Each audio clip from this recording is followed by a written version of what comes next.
Es curioso que prácticamente la mayoría de los que estamos aquí hemos viajado a un país extranjero. Creo que todo el mundo de los que estamos aquí ha viajado.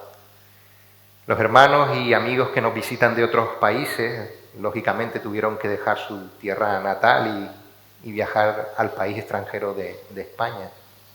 Y es más, no sé si lo saben, pero España viene referida en muchos de los documentos oficiales como Reino de España, por ser su forma política, una monarquía parlamentaria.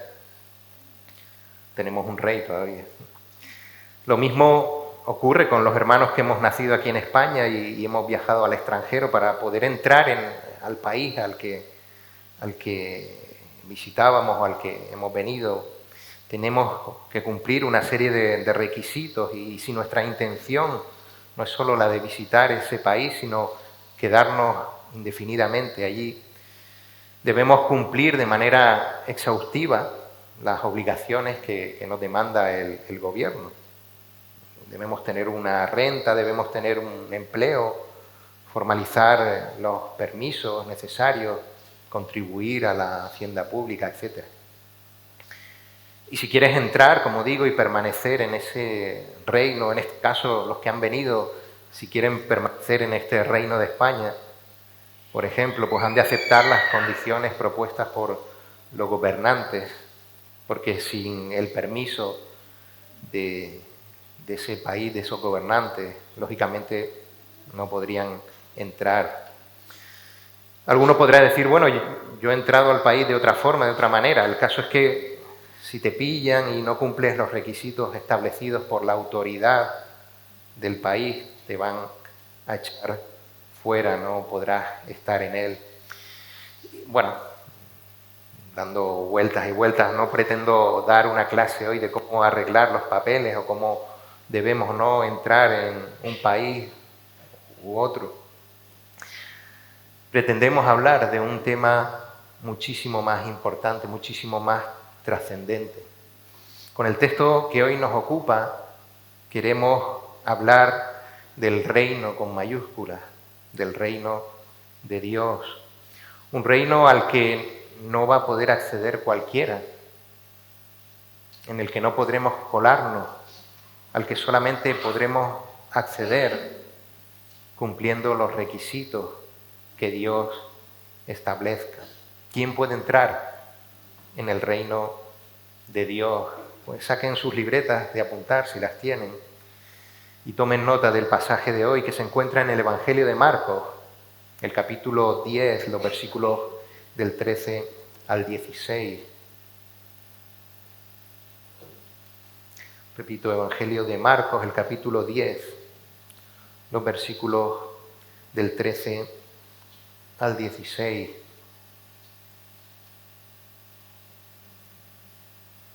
Les voy a pedir nuevamente que nos pongamos en pie para tener la lectura de la palabra.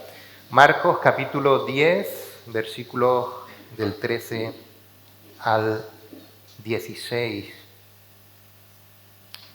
Y dice la palabra de Dios: y le presentaban niños para que los tocase, y los discípulos reprendían a los que los presentaban.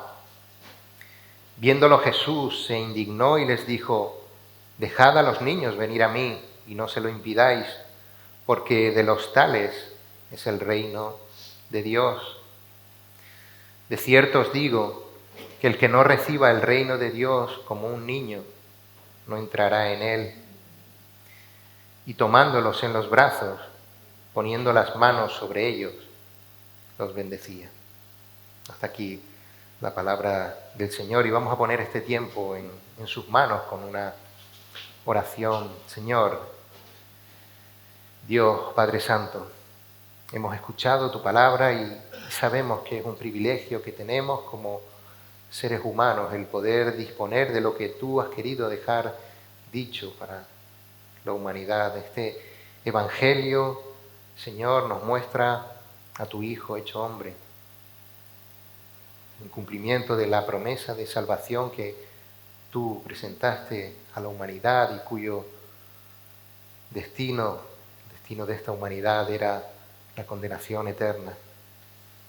Y nos propusiste a través del sacrificio de tu Hijo Jesús la posibilidad de ser salvados y reconciliados contigo para pasar la eternidad adorándote. Queremos, Señor, conocerte más y anhelamos también, Señor, que otros te conozcan y que juntos podamos glorificar al único que merece recibir toda la gloria, toda la honra.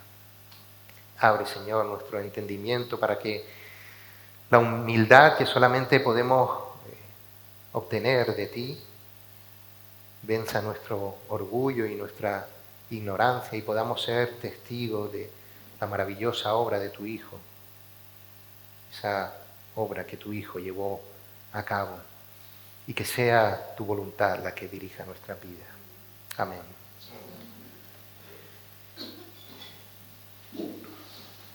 Este evento que acabamos de leer es narrado en los tres evangelios sinópticos, no solo en Marcos 10, sino también lo podemos encontrar en Mateo, el capítulo 19, los versículos del 13 al 15, y también en Lucas, el capítulo 18, los versículos del 15 al 17.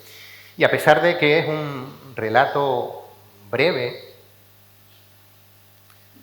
el hecho de que aparezcan los tres escritos nos muestra la importancia de lo ocurrido. Jesús nuevamente va a aprovechar un suceso de la vida cotidiana para dar respuesta a la pregunta que muchos se hacen a lo largo de su vida. ¿Quién entrará en el reino de Dios? El texto no es claro respecto al lugar donde se desarrollan estos acontecimientos de hoy.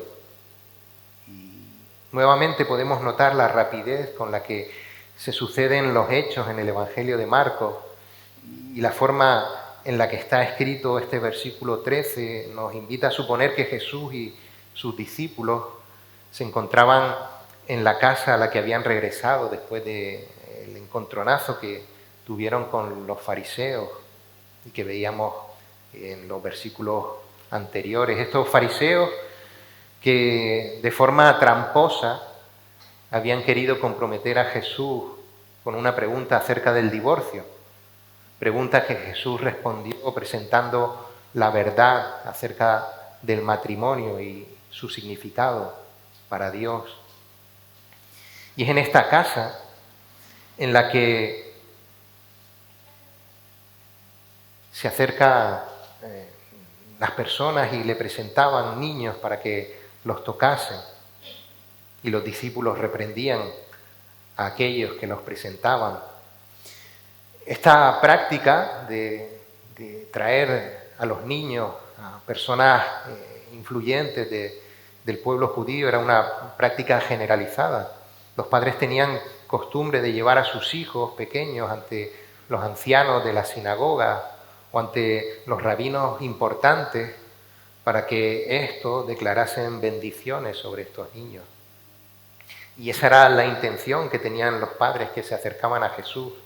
A diferencia de las multitudes que hemos estado viendo que seguían a Jesús para recibir sus milagros o ser alimentados, el texto no parece indicar que el propósito de estos que se acercaban fuese la de recibir sanación o cualquier otro beneficio, sino la simple bendición por parte de Jesús sobre estos niños. Esas bendiciones eran declaraciones a futuro, intenciones de que estos niños pequeños en un futuro fuesen hombres de Dios, buenos esposos, grandes sabios en la ley.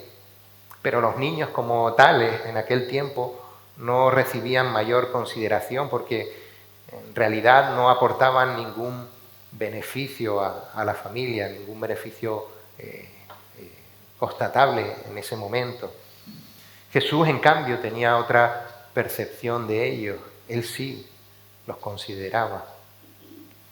Algunos han querido justificar este hecho de Jesús declarando bendiciones sobre estos niños como alguna especie de ritual de imposición de manos, o incluso han querido justificar el bautizo de niños Pero la imposición de manos de Jesús no fue ningún ritual mágico. No nos dejemos engañar por aquellos que nos intentan vender resultados milagrosos repitiendo los gestos que tuvo Jesús en vida. Todos los milagros que Jesús hizo fueron hechos extraordinarios, frutos del poder de Dios y no conjuros o actos repetibles, con la intención de demostrar que Él era el Mesías prometido y que su mensaje era un mensaje que provenía de Dios. Pero en ese momento ni siquiera se presenciaron hechos extraordinarios. En esta ocasión simplemente la preocupación de Jesús por aquellos niños a los que Él les dedicó su limitado tiempo. Por eso nos vuelve a impactar el modo de actuar de los discípulos. Nuevamente los discípulos se autoproclaman en defensores de la integridad de Cristo y comienzan a reprender a los que llevaban a esos niños hasta Jesús. Y los reprendían de una forma muy dura. La palabra que utiliza el texto es la misma palabra que se emplea y que empleó también Marcos en el capítulo 8, el versículo 33, cuando Jesús, después de que Pedro le dijese a Jesús que no fuese a Jerusalén a morir, cuando Jesús le dijo a Pedro, quítate de delante de mí, Satanás, se utiliza esa palabra para expresar cómo Jesús reprendió a Pedro de esa forma. Es muy posible que los discípulos no obraran de mala fe y que su intención era la de que Jesús no perdiese su preciado tiempo en bendecir niños mientras que podía estar enseñándoles a ellos. Y así como existía la costumbre de que los niños recibiesen la bendición de los principales religiosos, también era por todos sabido que los niños, como decíamos antes, no tenían demasiada importancia en aquella sociedad. De hecho, los rabinos comenzaban a recibir discípulos solamente a partir de los 12 años de edad. Con anterioridad a esa edad, la educación en la religión judía la llevaban a cabo los padres. Pero hasta que cumplieran los 12 años, los rabinos consideraban que perdían el tiempo si se dedicaban a instruir a un niño. Así que imagínense la situación, los padres trayendo a los niños y los discípulos tratando de impedirlo por considerarlo una pérdida de tiempo. No era así para Jesús. Él consideraba a los niños con la misma dignidad que cualquier ser humano y les presta atención. Por eso Jesús se indigna con sus discípulos y por eso Jesús les dice, dejad a los niños venir a mí, no se lo impidáis. Es impactante como muchas veces cuando queremos saltar el puente del tiempo, de la cultura de la época en la que el Señor Jesús desarrolló su ministerio para aplicarlo a nuestro tiempo, observamos patrones por los que nos damos cuenta que las cosas no cambian demasiado a pesar del paso de los años. En nuestros días los niños han adquirido otro estatus, otra posición en la sociedad, de no ser tenidos en cuenta a ser colocados como el centro de atención de la sociedad. Pero ¿y si les digo que en realidad los niños siguen sin ser considerados? Muchos padres ahora piensan que atender a su hijo es darle todos los caprichos y en vez de educarle para que alcance la madurez, lo que hacen es consentirle para tener niños para toda la vida. Jesús, terriblemente indignado, insta a los discípulos a que dejen que los niños se acerquen, porque de los tales es el reino de Dios. La primera respuesta a la pregunta que nos hacíamos hoy es que los niños entrarán en el reino de Dios. Jesús no se estaba refiriendo simplemente a los niños que estaban allí en ese momento. Jesús tampoco se estaba refiriendo solamente a los niños del pueblo judío. Jesús se estaba refiriendo a los niños de forma general. Y aquí nos surge una pregunta: ¿qué es un niño? Además, la pregunta en nuestros tiempos es más pertinente que nunca. Habida cuenta que en nuestra sociedad hay niños de 30, de 40 y hasta de 50 años. La palabra original que el texto emplea en el versículo 13 para referirse a estos niños es paidos, que también se emplea en el Evangelio de Mateo, se emplea la misma palabra para referirse a estos niños. Y esta palabra se usaba para hablar de los niños con edades inferiores a los 12 años. De hecho, esta palabra también se emplea en el texto de la hija de Jairo, la cual tenía 12 años, y lo podemos leer en la palabra. Esa era la edad de referencia en la que el pueblo judío establecía la mayoría de edad. En aquella época no existía la adolescencia, y había niños hasta los 12 años, y después de esa edad ya eran considerados hombres y mujeres.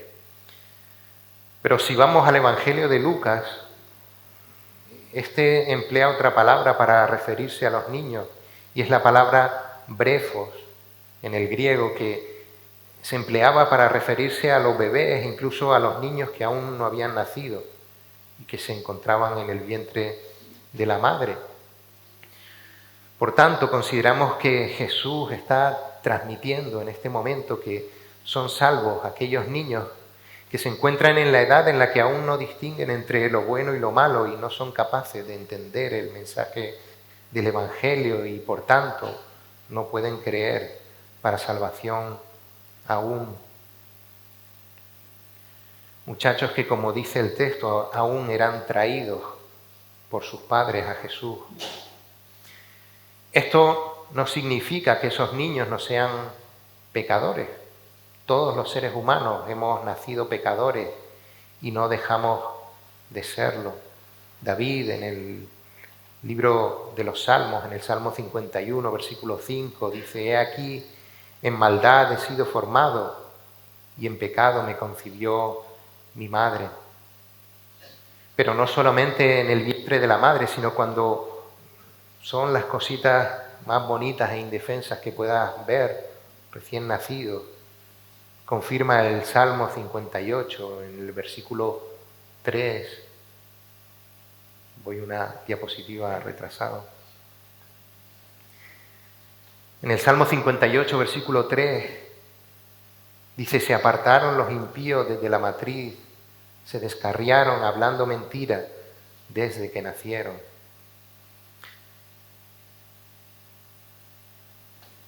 Desde que estamos en el vientre de nuestra madre somos pecadores.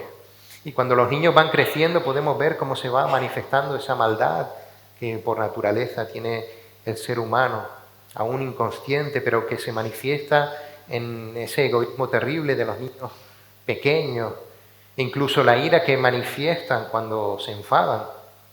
Comentaba un predicador que si un niño de 4 años tuviese la fuerza física de un joven de 20, en una perreta sería capaz de matarte. Por tanto, no podemos albergar el pensamiento de que los niños de alguna forma nazcan con la vida eterna y luego la pierdan cuando llegan a la condición de responsabilidad a base de pecar. No es por pecar que somos pecadores, es que somos pecadores y por eso pecamos. Lo que sucede es que Dios mantiene a estos niños pequeños en una condición de gracia hasta que llegan a la edad en la que sean responsables delante de Él. La salvación es del Señor y Él aplica su gracia sobre aquellos que aún no entienden, aún no razonan las palabras del Evangelio. La palabra nos muestra algunos ejemplos de esto, de cómo los niños muy pequeños son salvos por la gracia de Dios.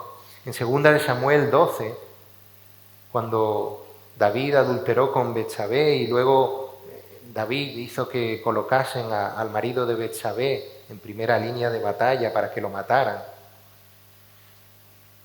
David fue reprendido por el profeta Natán, que había sido enviado por Dios. Al final David se arrepintió de lo que había hecho y fue perdonado por Dios. Porque recuerden, un adúltero debía morir según la ley judía, pero Dios decidió perdonarle. Aún así, David sufrió las consecuencias de ese pecado que había cometido. El niño que habían concebido entre Betsabé y él moriría 7 días después de haber nacido, 7 días en los que él estuvo suplicando incesantemente por la misericordia de Dios, pero el hijo de David murió y lo que hizo David fue que se levantó, se lavó, se perfumó, cambió sus ropas y comió.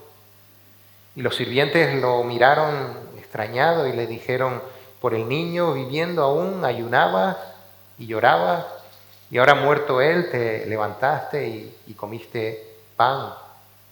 Y David les respondió a estos sirvientes: viviendo aún el niño yo ayunaba y lloraba diciendo: quién sabe si Dios tendrá compasión de mí y vivirá el niño. Mas ahora que ha muerto, ¿para qué he de ayunar? ¿Podré yo hacerle volver? Yo voy a él, mas él no volverá a mí. Estaba expresando aquí David la idea de que él no podía hacer que volviese a la vida, pero sabía que en un futuro se encontraría con ese niño en el cielo. Contrasta esta reacción del rey David con la tristeza que le supuso la muerte de su hijo Absalón. A pesar de que este hijo le usurpase el trono y buscase matarlo, porque David era consciente de la eternidad que sufriría este otro hijo. Otro pasaje de la Biblia que nos indica que la gracia salvadora es aplicada a los niños muy pequeños, la encontramos en el libro de Job, en el capítulo 3. Job, después de haber pasado por las calamidades que Satanás, con el permiso de Dios, había causado en su vida, Job maldice el día en que nació. Y en Job capítulo 3, versículo 11, él proclama: ¿por qué no morí yo en la matriz o expiré al salir del vientre? Declarando después en el versículo 13: pues ahora estaría yo muerto y reposaría, dormiría y entonces tendría descanso. Job se refiere a que si hubiese muerto al nacer estaría ahora descansando y no habría pasado por estas calamidades, estaría con Dios descansando. Pero se sigue quedando en el tintero una pregunta: entonces, ¿cuál es la edad a la que el niño alcanza esa condición de responsabilidad de la que estamos hablando? La Biblia no lo dice, no dice una edad determinada, no lo dice porque no es algo que se active en el cuerpo al llegar a una edad. Cada persona es completamente diferente y algunos niños con 5 años son totalmente capaces de distinguir entre lo bueno y lo malo, y otros tienen que llegar a los 12 o a los 9. Y como no lo sabemos, es por esto que es fundamental que los padres eduquen a los hijos en la palabra. Diría incluso desde que nacen.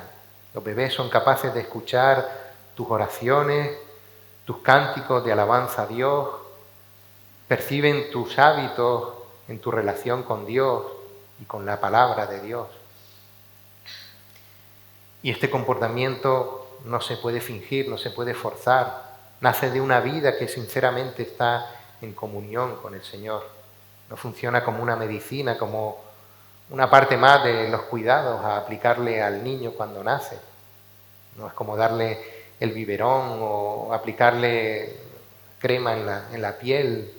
No se le puede administrar 5 minutos de oración y canto.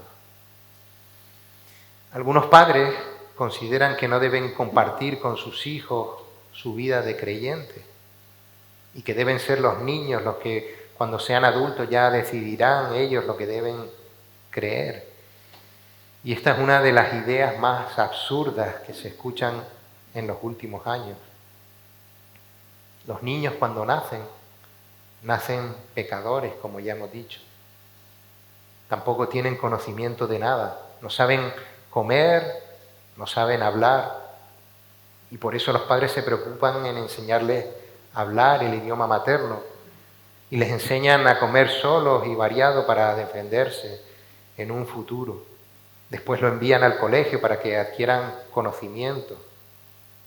Y a nadie se le ocurre decir, bueno, yo no te voy a enseñar a hablar y ya cuando seas adulto ya tú elegirás el idioma que quieres hablar. A nadie se le ocurre decir, yo no le voy a enseñar a mi hijo ni matemáticas, ni historia, ni lenguaje, ni naturaleza, y que él escoja cuando sea adulto lo que él quiera conocer o aprender. Parece absurdo esto, pues cuánto más el transmitir la palabra de Dios a tus hijos, cuyo conocimiento es muchísimo más trascendental que cualquier conocimiento intelectual. ¿Cómo le vas a instruir a tu hijo en la sabiduría del mundo y no te vas a preocupar por instruirle en la sabiduría que viene de lo alto? Dice Proverbios 22:6, instruye al niño en su camino y aun cuando fuere viejo no se apartará de él. Este es un mandato de Dios, pero no es una promesa, y me explico. Cuando un hombre de 18 años elige una carrera o a los 16 elige desarrollar un trabajo, lo hará en función del conocimiento que ha adquirido durante esos años en los que le han dado una serie de herramientas para poder hacer una cosa u otra. Todos sabemos que la fe es por el oír y el oír por la palabra de Dios. Por tanto, si tenemos la bendición de disponer de la palabra de Dios, los padres disponen no solo de la herramienta que podrá hacer que su hijo crea en Cristo como Señor y Salvador, sino que disponen del medio de comunicación que Dios utiliza para explicarnos también la realidad que el mundo quiere alterar según los designios de su corazón engañoso. Por eso es importante que los padres instruyan los caminos de sus hijos en la palabra de Dios. ¿Y por qué no enseñar a sus hijos cómo entiende Dios, por ejemplo, las relaciones sexuales sanas solo dentro del matrimonio y con un significado más elevado que el mero hecho de obtener un placer inmediato? ¿Por qué no enseñar a sus hijos el concepto propuesto por el Creador al hacer hombre y mujer con géneros totalmente definidos y no sujetos a las percepciones humanas? ¿Por qué no enseñar a los niños el valor de las cosas, el valor de la eternidad y la realidad del pecado y la perdición del hombre? Todas estas cosas las van a aprender, y si no las aprenden en casa, con base en la palabra, y no desde la imposición, sino desde la naturalidad, desde la sinceridad, la van a aprender en las clases de ideología de género o en el grupo de amigos que tienen su misma edad y su mismo conocimiento. Eso, los más sociables, los más introvertidos lo aprenderán en internet, escuchando a algún youtuber o charlando con algún desconocido en algún chat. Porque es una realidad también que los niños llegarán a una edad, no sabemos cuál, en la que ya serán responsables delante de Dios, y si no han reconocido su pecado, no se han arrepentido y confesado a Cristo como su Señor y Salvador, pasarán la eternidad alejados de Dios en el infierno. No quiero convertirme en el ogro de la mañana. Jesús continúa su frase diciendo en el versículo 15, de cierto os digo que el que no reciba el reino de Dios como un niño no entrará en él. Aquí Jesús sigue respondiendo a la pregunta de quién entrará en el reino de Dios, y lo hace empleando una negación.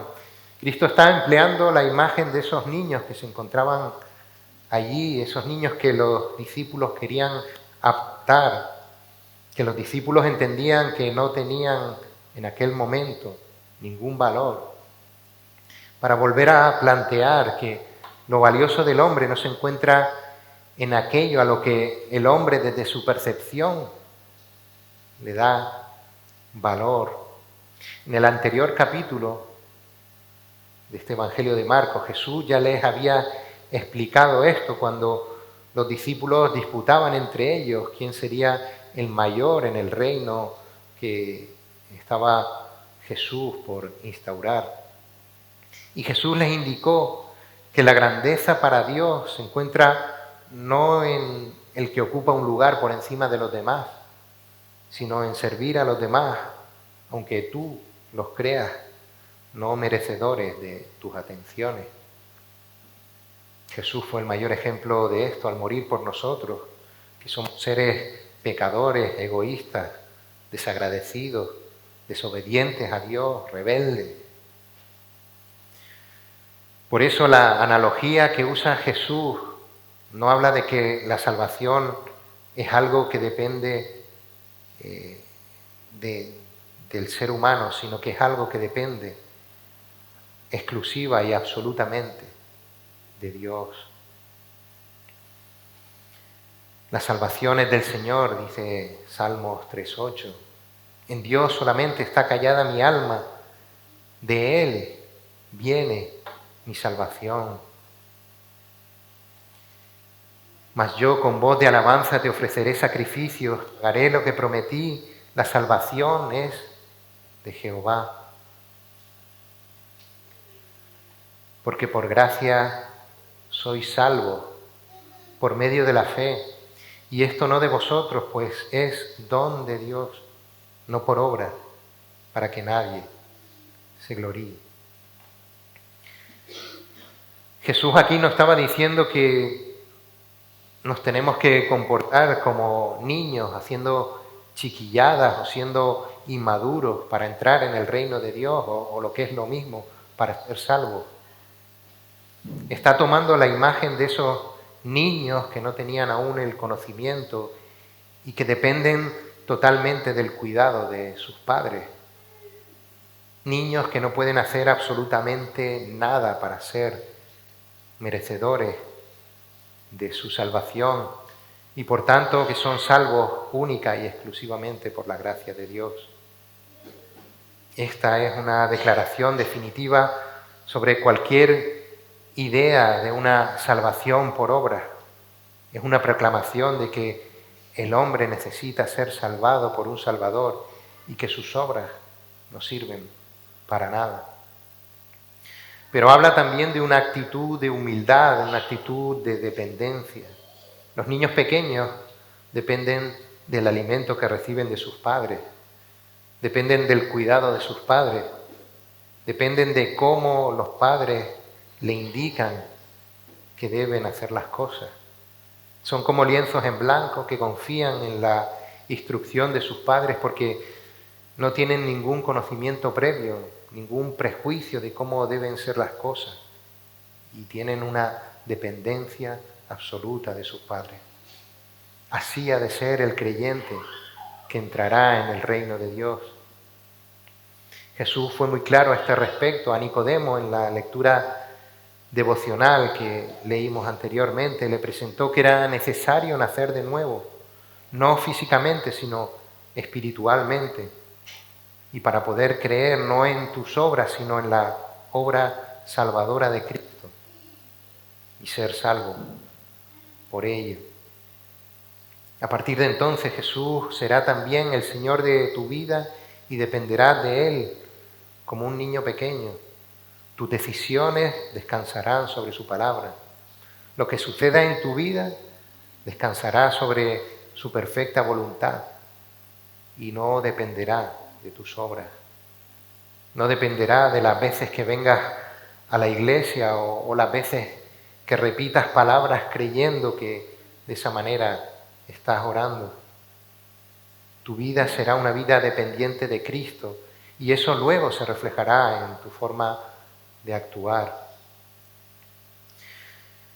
Una vida dependiente de Cristo reconoce que es pecadora, que necesita la salvación de Cristo y que es incapaz de alcanzarla por sus propios medios o por sus propios méritos.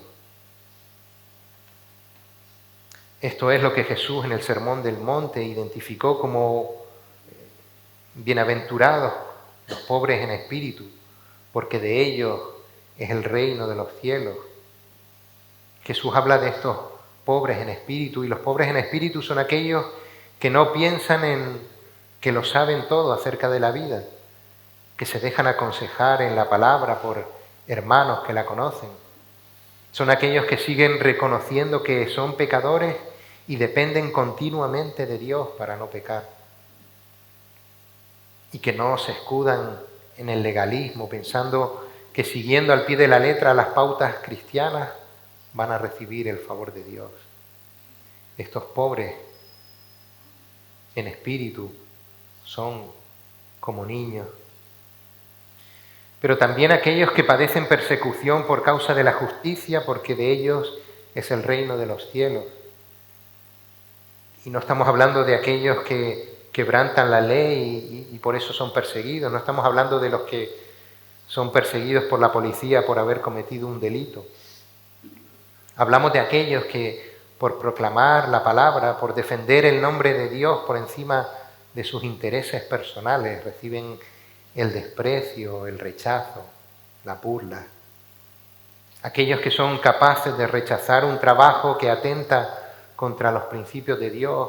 Aquellos que en el instituto, donde les están diciendo que si no aceptan la idea de la homosexualidad o la diversidad de géneros y condiciones, les están llamando retrógrados o son unos fachas y tienen como único apoyo y consuelo a Cristo. Aquellos que en su trabajo deciden que prefieren que el nombre de Dios no sea menospreciado, aún teniendo por ello que ganar menos dinero o tener un peor puesto en la empresa.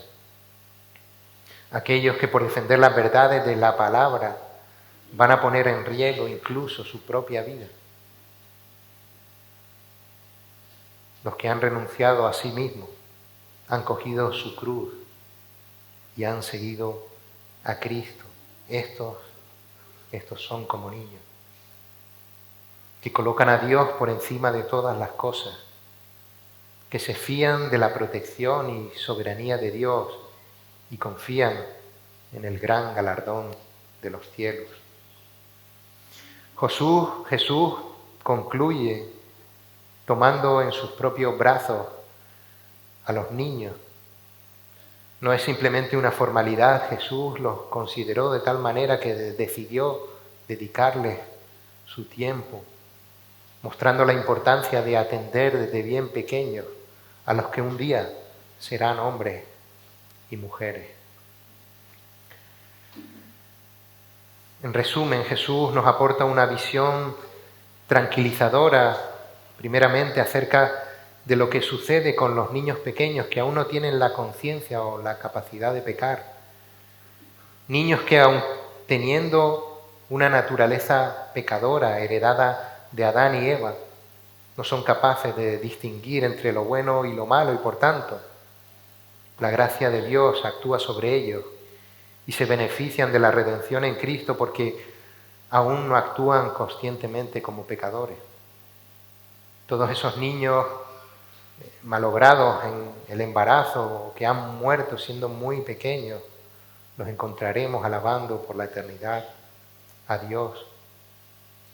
Pero la gracia de Dios no solo se ha derramado sobre estos pequeños, sino sobre todos aquellos que mediante el don de la fe han reconocido su dependencia absoluta de Dios en su salvación y a continuación en lo que resta de su vida.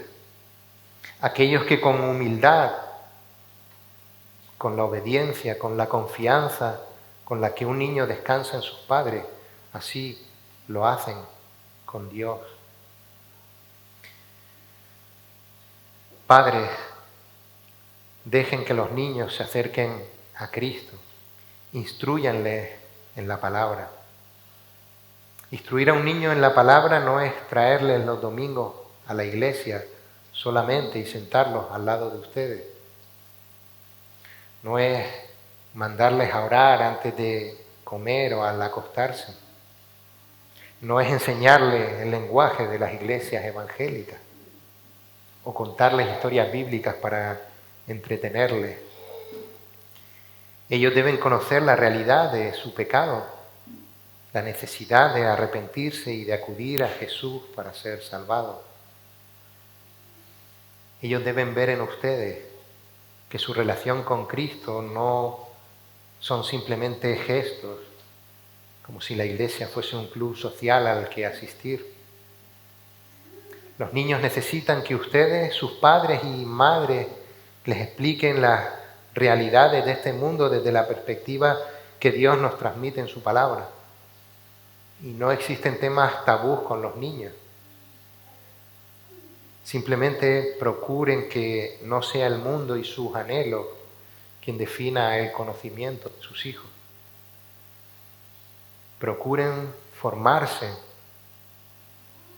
en cómo la palabra trata los temas cotidianos a los que se enfrentan. No esperen tampoco a verlas venir. No se conformen simplemente con la predicación del domingo, sino escudriñen la palabra diariamente para poder responder a las preguntas que sus hijos les puedan hacer. Busquen buen material, pidan consejo, pero no dejen pasarlo porque en pocos años esos niños ya serán adultos y lo que no hayan aprendido de ustedes lo habrán aprendido de cualquier otro.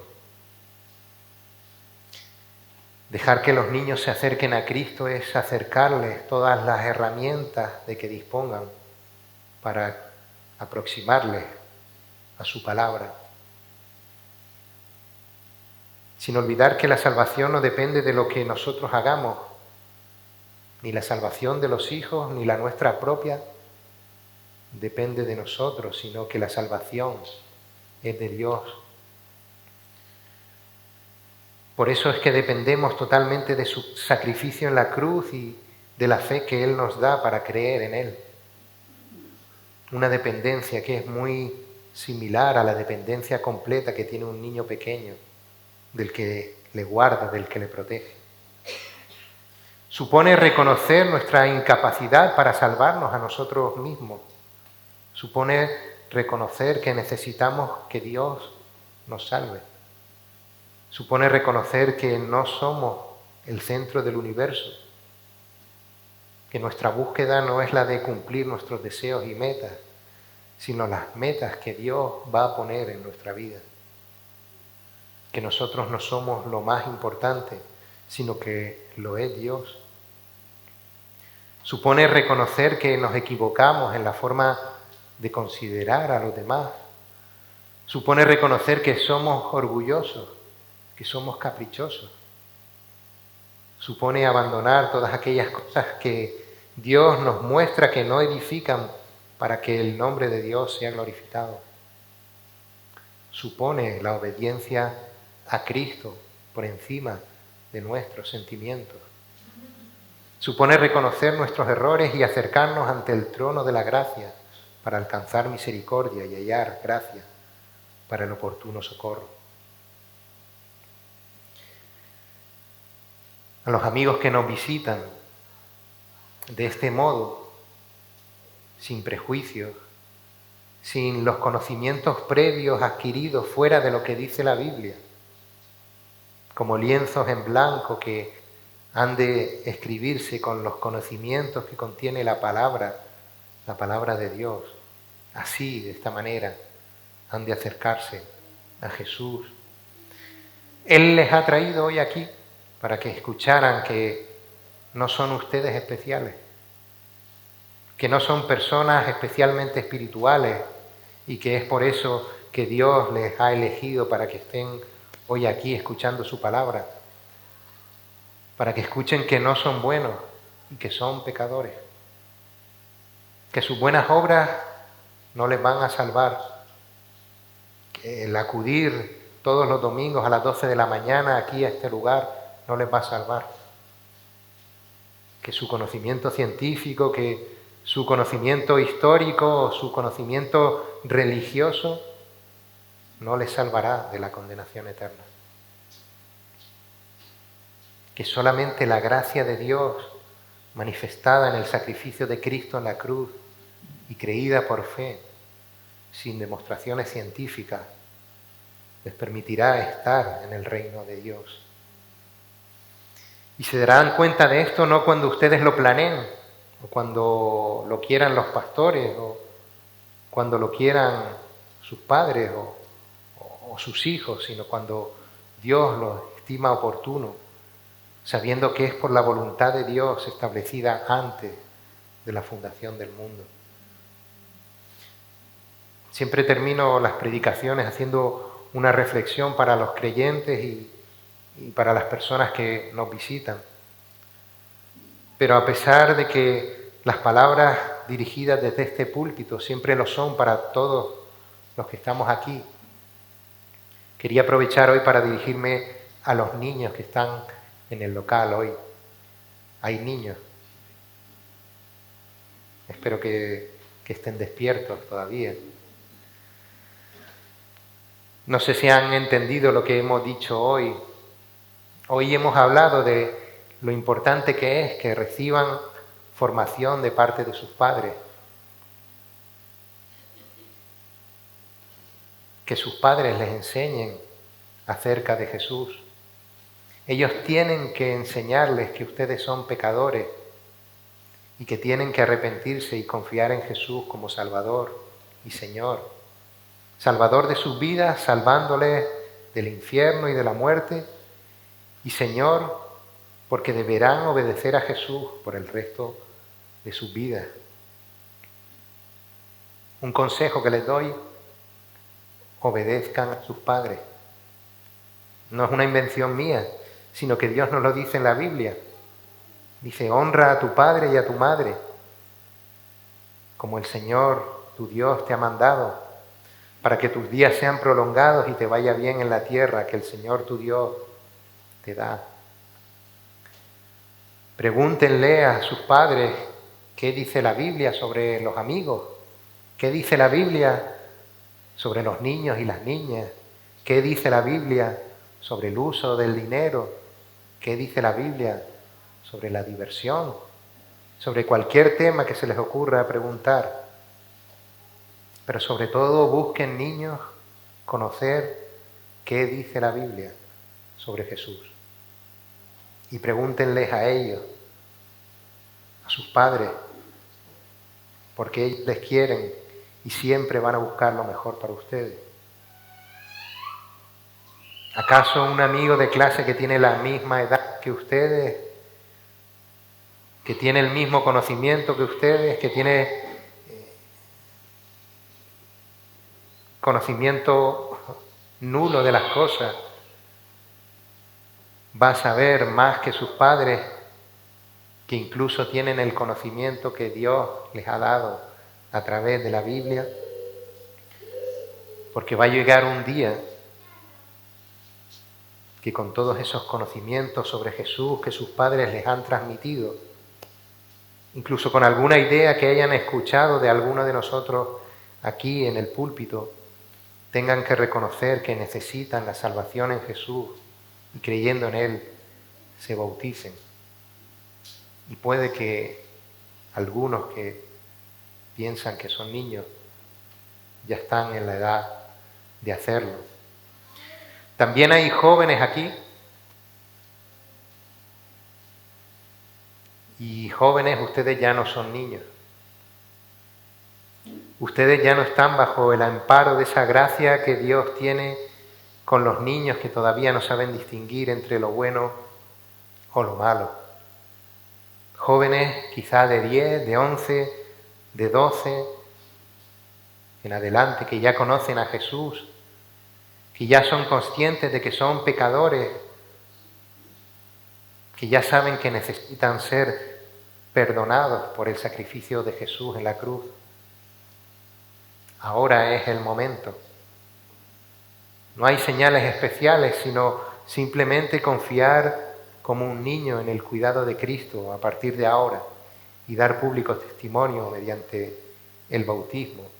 Y no hay un momento adecuado. Yo siempre digo que tenía mi vida planeada cuando empecé a venir a la iglesia. Yo tenía pensado que iba a terminar la carrera en la universidad y después ya cuando consiguiese un trabajo me iba a bautizar y entonces ya pues me podría casar. Esos eran mis planes. Obviamente en ese momento no entendía que la salvación no es un complemento a mi vida cotidiana para hacerla perfecta, sino que es una necesidad que Dios en su gracia nos regala para que nuestra vida entonces sea conformada no a lo que nosotros queremos, sino a lo que Dios quiere que sea nuestra vida. Si crees en Cristo como tu Salvador, porque eres consciente de que necesitas ser salvado, si tu deseo es agradar a Dios a pesar de que se te hace cuesta arriba acudir diariamente a la palabra o confiar toda tu vida en oración a Cristo, si aún recibiendo el rechazo de tus compañeros de instituto, tú consideras que es más importante defender el nombre de Dios, entonces ahora es el momento de decir, creo en Cristo como Señor y Salvador y me quiero bautizar. Pero no lo hagas por contentar a tus padres, no lo hagas porque tu amiga o tu amigo lo va a hacer también. No lo hagas por agradar a los ancianos, ni tampoco pensando en que las cosas te van a ir bien por dar ese paso. Reflexiona, piénsalo, dale vueltas, pregunta a tus padres, consulta con hermanos y hermanas que conozcan la palabra y que te puedan asesorar, pero no lo dejes pasar, no lo dejes para más tarde, no lo dejes para cuando el resto de las cosas sucedan, está en juego la eternidad. Oremos. Sí, Señor y Dios Padre, como niños que dependen de un Padre, como niños que confían, que escuchan, que aprenden, que admiran, que tienen como referencia a su Padre, así queremos ser delante de ti,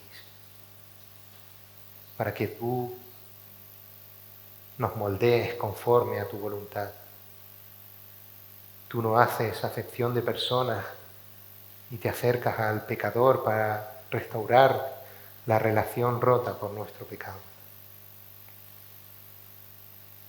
Confiamos en que tuya es la salvación. Confiamos en que la salvación no depende de nuestros actos, condicionados por nuestro pecado, sino de tu gracia, que nos hace partícipes del galardón a pesar de que no lo merecemos. Danos, Señor, la sabiduría para transmitir la necesidad que tienen los hombres de ser reconciliados contigo por medio de Cristo Jesús, nuestro Salvador. Revela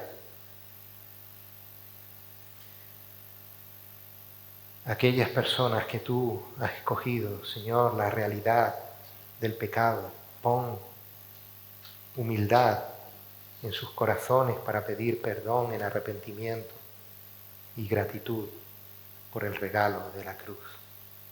En el nombre de Jesús.